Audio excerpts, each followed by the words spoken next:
Hi, you're on the Reddit Confessions channel. Let me take you straight into it. Her necklace was gone. That's how it started.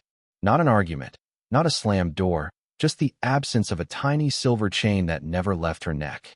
I only noticed because the indentation on her skin where it used to lie was still there. I asked about it. She said it broke in the shower. I checked the drain. It wasn't there. The next morning, I found one of my hoodies balled up behind the couch. Inside the pocket, a hotel key card with a smudged red lipstick kiss across the back. Our town doesn't even have a hotel with that name. So I did what any spineless man in his 30s might do. I Googled it. Found it. 2 towns over. 1-hour drive. Room 217 was reserved under a name I'd never heard before, D. Riley. My last name isn't Riley. Hers never was either. I didn't confront her right away. I waited. I pretended to sleep that night, counting the minutes as she sat on the edge of the bed scrolling, smiling, typing, deleting, retyping. At 12:42 a.m., she got up, took her keys, and walked to the front door. She moved quietly. I'll give her that. She practiced this. She didn't even pause to check if I was awake. But I was. I sat up, said only one thing. Go ahead. But the second you walk out that door, our marriage is over. Don't even think about coming back. She froze, turned halfway. I saw it then, the same necklace. It wasn't gone. She was wearing it backwards. And that was the last time she looked at me with any emotion in her eyes. She left. And when she did, she took more than just a lie with her. She took the last piece of whatever I had left to give.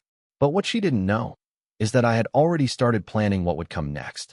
And if you think the necklace was bad, wait till you hear what I found in the glove box of her car the next morning.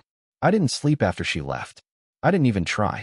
I just sat in the kitchen, staring at the untouched coffee pot, the one she never cleaned after using. For 12 years, I washed it every morning, silently, automatically, like it was part of breathing. That morning, though, it felt different. Like even the silence had given up pretending we were okay. By 7:20 a.m., her car was still parked outside, which was strange. She never left it behind. She hated driving my truck, always said it felt like steering a fridge. So if she left without her car, someone else picked her up. Someone who planned it. Someone who had room for her. Something gnawed at me then. Not jealousy, not exactly. It was more like confusion wrapped in humiliation.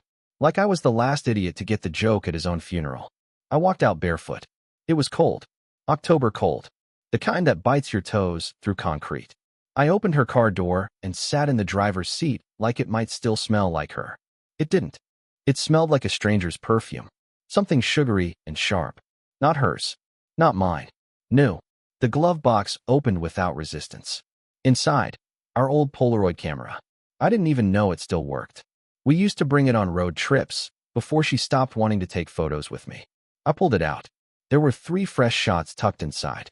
I didn't want to look, but I did anyway. Photo 1. Her sitting in a diner booth, across from a man whose face was cropped out. Photo 2. Her holding a champagne glass in a hotel room.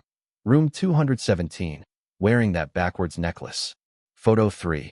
Her in that same room, holding up a note written in her lipstick. It said, "It's not you, Ellis. I just wanted to feel alive again." I think I stopped breathing for a full minute. The kind of pause where time doesn't tick, it just drops off a cliff. I didn't scream. I didn't cry. I just placed the camera back in the glove box, gently, like it was fragile. Maybe because the man I used to be was still inside it, and I didn't want to break him all at once. But it was at that exact moment, in her car, holding that photo, that I decided I wouldn't be the quiet one anymore. She wanted to feel alive again. Good. She was about to find out what it's like when the person you discard learns how to wake up. I wasn't looking for revenge. Not really.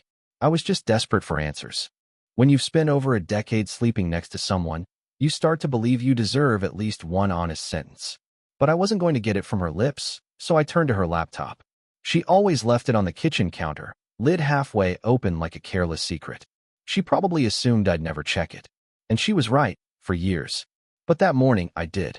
At first, there was nothing. Just spreadsheets for her job, food delivery emails, and browser tabs with furniture sheets saved but never bought. But then I saw the folder, titled in all lowercase, Quiet Places. My hands started sweating before I even clicked it. Inside were dozens of screenshots, flight itineraries, text message threads, booking confirmations. all dated over the past 6 months. She hadn't just been seeing someone. She had been building a life outside our marriage.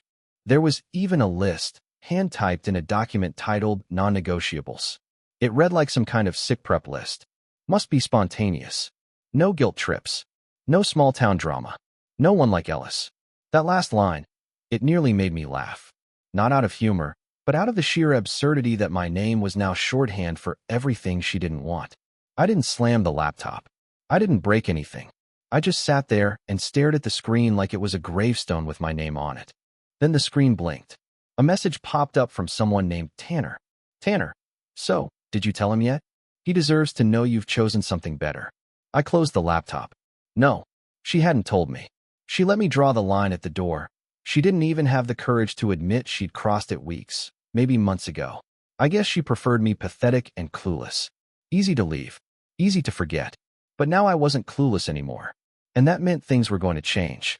Not with shouting. Not with chaos. With silence. With calm. With a plan. I wasn't going to ask her to come back. I wasn't even going to stop her. But I'd make sure the exit she chose came with a cost. And it would start the next time she walked through that door. The house was quiet when she came back. It was nearly 2 a.m., and I was sitting in the dark with a cup of cold tea I had no intention of drinking. The headlights flashed across the window. I didn't move. I wanted to see her face when the key didn't work. I had changed the locks earlier that day, not out of spite, but because it was the first thing I could control. I heard the doorknob twist. Once. Twice. Then harder. A pause. Then the soft thud of her shoulder against the wood. And then, finally, her voice. Ellis, are you serious? She knocked, then called out again, her tone shifting fast from annoyed to sweet. The same voice she used when she wanted me to do her taxes or fix the garbage disposal. I didn't answer. I watched her silhouette pace across the porch. She called my phone twice. I let it ring. No voicemail. Then came the pounding. Not fists, flat palms. Desperate, muffled, almost childlike. Ellis, open the door. This isn't funny. Still nothing from me. After a few minutes, I heard her footsteps retreat. She left without another word. I waited until her taillights disappeared before I let myself exhale. You'd think that would feel victorious. It didn't. It felt like standing in the rubble after pushing the last brick down yourself. The next morning, she texted, "Was this really necessary? Can we talk like adults?" I didn't reply. Instead, I packed up her things. Not all of them, just the ones she'd been leaving behind in her quiet campaign to live in two realities. The perfume, the books, the spare toothbrush, the charger she always borrowed from me but never returned. I dropped it all at her sister's house in silence. Then I drove out to the lake. It's where we used to go when we had no money and no furniture and didn't need either. I sat there in the truck, watching the ripples under a gray sky, and thought, how did we get from here to hotel rooms and lipstick notes? My phone buzzed again. Another message. Not from her. From Tanner. It read, I hope you're not making this harder than it has to be. She deserves to be happy. And that's when I knew it wasn't just her betrayal. He thought he had the right to speak for her. For us. Like I was a footnote. But I wasn't done yet. I didn't answer Tanner. I didn't have the words. Anything I sent would sound weak, no matter how clever I tried to be. And the truth is, I didn't want to talk to him. I didn't want a digital fight with a man who didn't mind breaking someone else's life just to feel special. But I knew who should see his message. I forwarded it to Corinne. No caption. No explanation. Just that smug little line from her new messiah. She deserves to be happy. I saw she read it within seconds. 3 minutes later, she sent back. Please don't drag this into drama. Drama. That's what she called it. Not betrayal. Not abandonment. Just drama. I stared at her reply until my screen dimmed. Later that evening, I logged into our joint storage account, the one we used for photos, tax documents, and vacation plans we never took. She hadn't updated it in over a year, but something made me click the notifications. That's when I saw it. She had recently moved several folders out of our shared space, labeled under initials. Just initials. E+J. Montana trip. Breeze Point. Each one dated within the last 6 months. I wasn't sure what burned more, the lies or how lazy she was in covering them. Did she really think I wouldn't notice? I clicked Restore All. Not to be petty, just to remind her that I still existed. That she hadn't just deleted me like some forgotten file. Then I made one final change. I renamed the main shared folder. You left first. She deleted the entire folder within minutes. I knew she'd see it as an attack. But it wasn't. It was just the only truth I had left. I hadn't pushed her away. I hadn't screamed. I hadn't cheated. I didn't run to someone else when I got bored. I stayed. I tried. I lost. And I was still the villain in her story. But not for much longer. Because I had one more message to send. One she wouldn't be able to delete. I never planned to send the letter. It started as a vent, something I typed in the middle of the night when my chest felt too full and my hands wouldn't stop shaking. It sat buried in my drafts folder for weeks, titled, "For No One." I wrote everything in it that I didn't have the spine to say out loud. Not just the betrayal. Not just Tanner. I wrote about the nights I fell asleep on the couch because I thought she needed space, not realizing she just didn't want me in the bed. I wrote about the time she cried in the car for 30 minutes and wouldn't tell me why, and I blamed myself for 3 days. I wrote about how I knew, even back then, that I was more convenient than loved. It was raw, too raw, and I would have left it there if I hadn't gotten the envelope. It came on a Thursday. No return address. No note inside. Just a photo, a candid shot of her and Tanner sitting close at an outdoor cafe. His hand on her thigh. Her sunglasses pushed up like she didn't care who saw. The timestamp in the corner was from 3 weeks before she left. That was it for me. I printed the letter, folded it, sealed it in an envelope with no name on the front. Just one line, scrawled in my worst handwriting. You should have just told me. I left it in her mailbox the next morning. No knock. No confrontation. I didn't want to see her read it. I didn't need the reaction. But I got one anyway. That evening, she called. I didn't pick up. She texted 5 times in a row. No apologies. Just questions. Where did that photo come from? Did you follow me? Why are you doing this? I ignored everyone. And then, late that night, she sent the last one. It read, "You weren't supposed to find out this way." I stared at that sentence for what felt like hours. Not because it surprised me, but because it confirmed everything I already knew. She never planned to confess. She just planned to disappear when it became too messy. But now she knew I wasn't going to stay silent anymore. And neither was someone else, because the photo didn't come from me. The envelope didn't come from me. And I hadn't told a soul. Not my brother. Not my coworker. Not even my barber, who talks more than he cuts. That photo, that precise angle, it wasn't from a phone held by accident. It was intentional. It was taken by someone who wanted me to see it. That should have scared me. But it didn't. For once, I felt like I wasn't the only one seeing the truth. 3 days later, I found another envelope. Same plain style. Same silent delivery. This one had no picture. Just a note, printed on plain white paper, typed with no signature. She told him you were sick, mentally unstable, that you threatened her. That's how she made it okay. I dropped it. My hands were shaking, but not from rage, from humiliation. She hadn't just cheated. She'd rewritten the story, erased the husband who folded her laundry and called in sick to take care of her during migraines, and replaced him with a character who could be easily abandoned. I sat on the floor of the hallway for hours. The carpet left lines in my arms. I couldn't bring myself to move, because the truth hit harder than any punch ever could. She needed me to be the villain so she could sleep at night. But someone else was watching. Someone who wasn't buying her version. I stared at the note again and saw something strange, a watermark at the bottom. Barely visible, like a shadow. A name. Devin M. I didn't know any Devins. At least, I didn't think I did. So I searched. Not on Google. I didn't want a trail. I went old school. Logged into our unused family Facebook account that we made years ago to share vacation photos with her cousins. I typed the name in. There he was.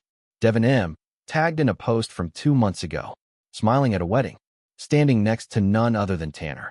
Best man. That's when it clicked. The person feeding me this truth? It wasn't a stranger. It was his friend. Someone from Tanner's side who had seen enough to feel disgusted. Someone who knew she wasn't just walking away from me. She was walking on me. And suddenly, I wasn't alone anymore. Someone else wanted her mask to fall off too. I never confronted Devin. I didn't need to. He had done what I couldn't, held up a mirror to the mess they made and forced them to see it. I kept the notes, the photo, and every message. Not for revenge. Not even for closure. Just as proof that I wasn't crazy. That I was never the man they tried to paint me as. A week passed in silence. Then, late one night, she showed up. I saw the headlights sweep across the driveway. Same car. Same rhythm in how she parked. door barely clicking shut before she stood at my front step, phone in one hand, the other curled into a fist she didn't know what to do with. She knocked, gently at first, then with more urgency. I stayed behind the curtain, heart pounding, but calm. She called out, "Ellis, I just want to talk." But talking was what I begged for months. Now it was too late. I didn't open the door. Instead, I picked up the suitcase by my feet, one I had packed 2 days earlier, and walked out the side door. Past her, past the porch, past the years of pretending. I didn't look back. I drove 5 hours north to a cabin my uncle left me in his will. I hadn't been there in years, but when I opened the door, it smelled like cedar and peace. No perfume, no lies. I spent the next 3 weeks doing things I hadn't done in ages. Cooking without rushing, sleeping without waiting for footsteps in the hallway, and writing without second-guessing every sentence. I started smiling at strangers, saying yes to things, saying no without guilt. Corinne texted once, "I'm sorry. I really am." I didn't reply, because I wasn't angry anymore.